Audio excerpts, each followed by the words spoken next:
Hi, my name is Anna and this is my husband Ryan. We live on a 35-acre farm in Colorado and we're slowly building a small cottage on our land to use as a short-term rental. Today I'm going to walk you through the permitting and design process. We spent months researching and getting quotes for different options for an accessory dwelling unit, also known as an ADU, that would meet all the necessary codes. We considered a modular home and an Amish-built cabin shell, but they were both out of our budget. Eventually, we decided to work with a shed yard to build the shell of this tiny house. They are a Colorado shed company that makes quality sheds, outdoor structures, and even custom residential code-compliant house shells. Working with them to design the building was easy with their online app that allows you to customize everything from the size, the type of roof, to adding a covered porch or dormers, sample paint colors, and door and window placements. It was really fun to play around with this app. We admittedly changed our minds a few times trying to figure out a compromise between our dream options and what we could afford.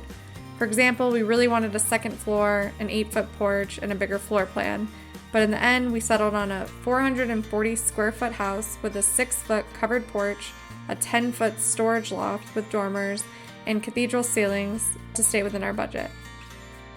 The Shedyard app has a size selection helper tool, but we wanted something a little more in-depth to help us determine how big the shell of the house should be.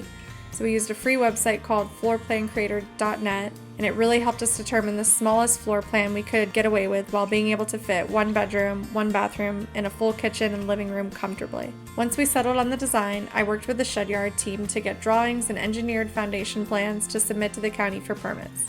The permitting process wasn't as fun as the design process.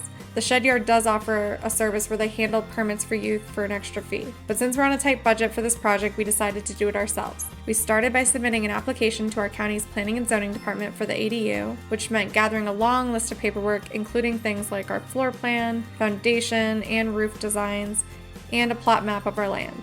Once that was approved, we submitted the official building permit application with the county building department. The permit process took about 2 months and we paid $1,151 in permit fees, plus $1,200 for a septic design and soil test before we could even start building.